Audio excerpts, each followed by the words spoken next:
And just like that, $250,000 gone. I'm telling you, it's always something.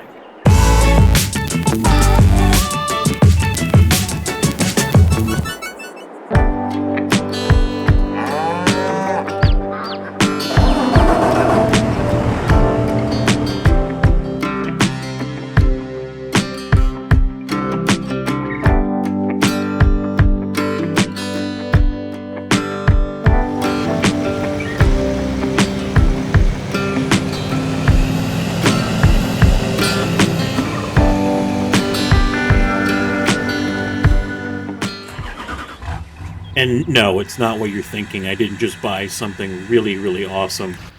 I paid some scientist $257,000 to get us soil samples because, well, the county is now going to tax us 2% on all of our sales because our environmental score is terrible.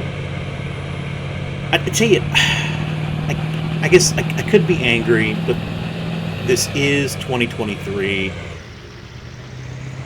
We've got modern farming. Technology is good. But I'm going to drive down here for just a moment and show you this county bridge project that's been sitting here idle for months and months. Tell me the environmental score isn't terrible here either. They're not getting billed or penalized or charged. They're just sitting here doing nothing. Well, gotta look on the bright side. Welcome to the channel. My name's Dustin Stover. You're here with the Stovers in Meadowlands, Wisconsin, where we're farming the entire map. That's right, it's no man's land, but there's one farm, it's ours. There's no productions, there's no major sale points. Our goal is we're gonna farm the entire map. We are first generation farmers. We've got cattle, we've got corn, and we're trying to do our best to survive. We're also playing this as close to realistic as possible. So 7-day months, hard, high fuel consumption, 3x speed, although I've actually had to pull that back a little bit, almost to like 2x or even real time, because I'm finding there's actually a ton of stuff to do when you farm the entire map and you do it realistically. It's September, it's time to cut corn silage. So let's grab the new Holland and get out in the field.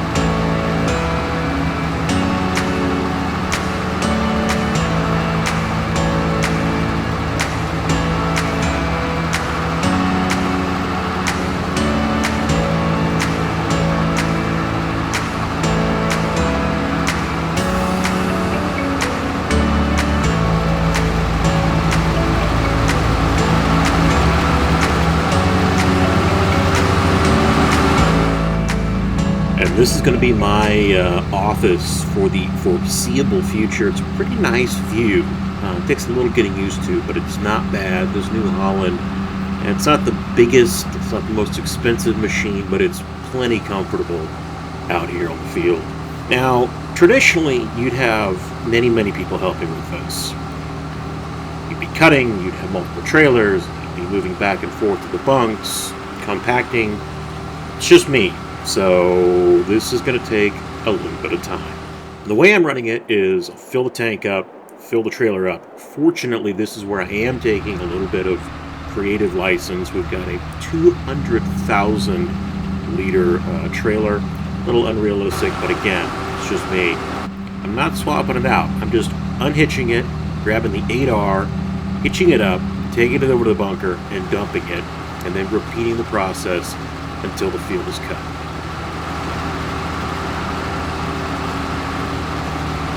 This is the final small pass of corn silage for 2023. We'll have to head back to the bunker, tally everything up, and see what we've done. These animals are going to need a lot of food. I don't know if we've got enough. Next priority is going to be hay from all the third cut grass that we've got on the farm.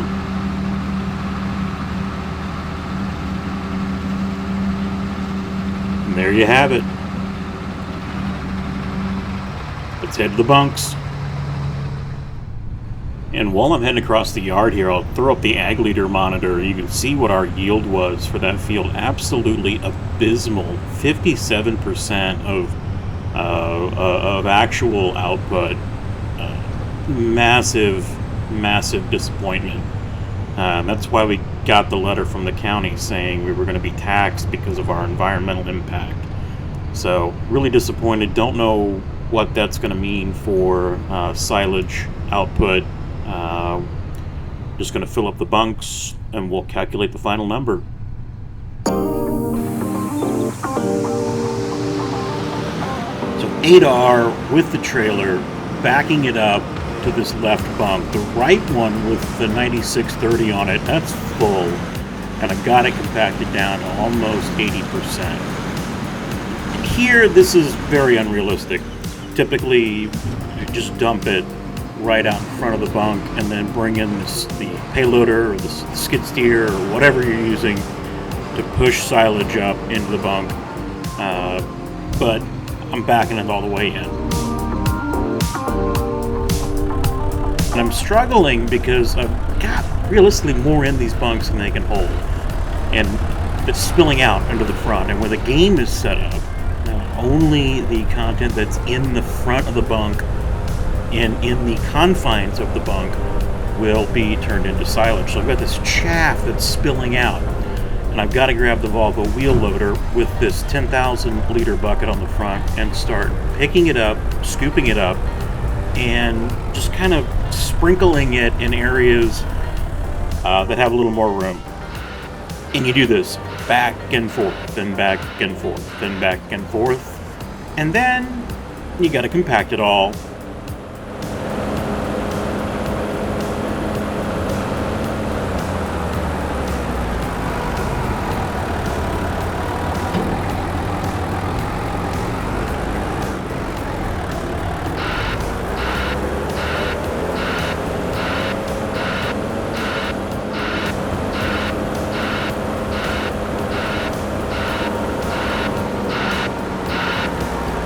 So that's it. Final number, a little over 2.1 million liters of corn silage in the bunkers.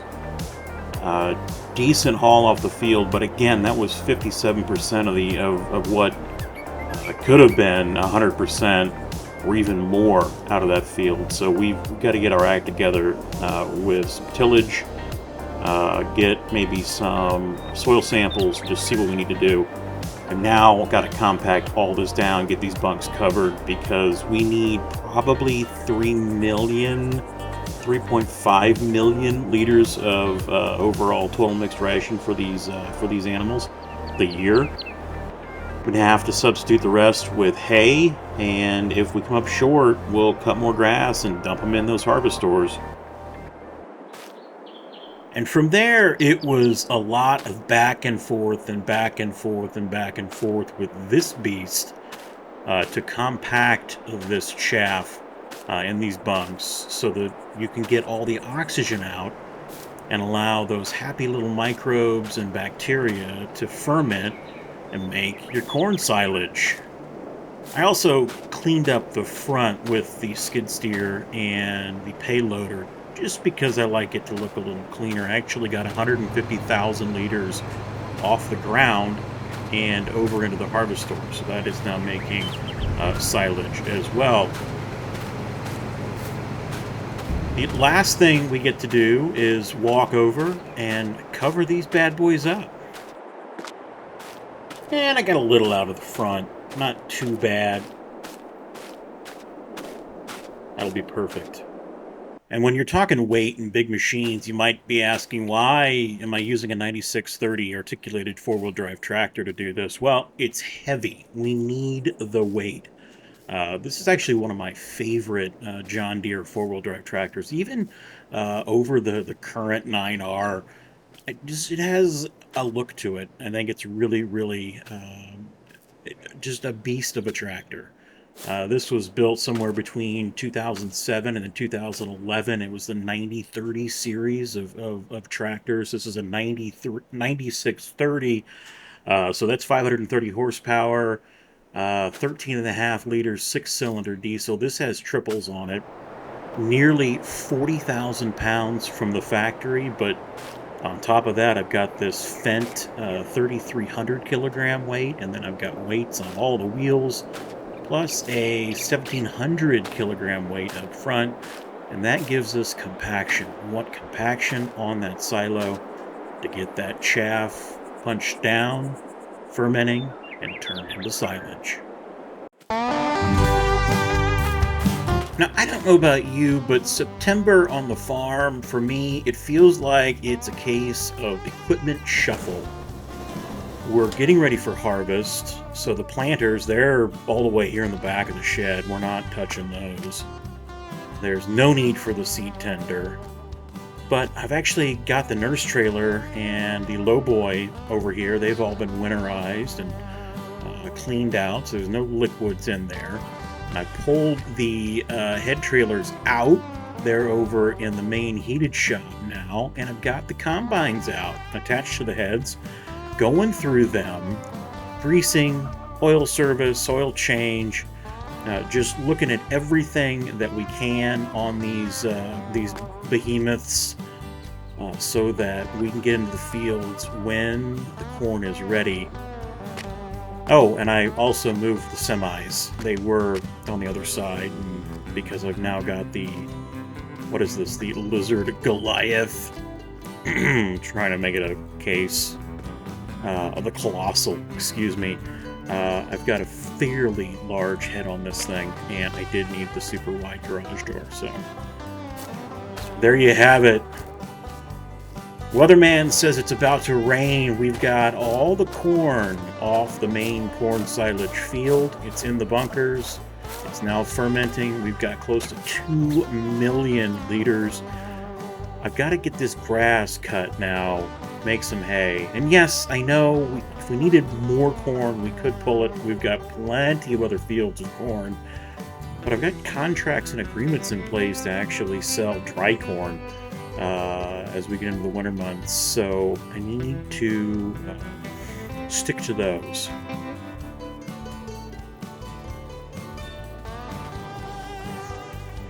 Animals are happy. Farm is happy. Happy farming, everyone. We'll see you next time here on the farm with the Stovers.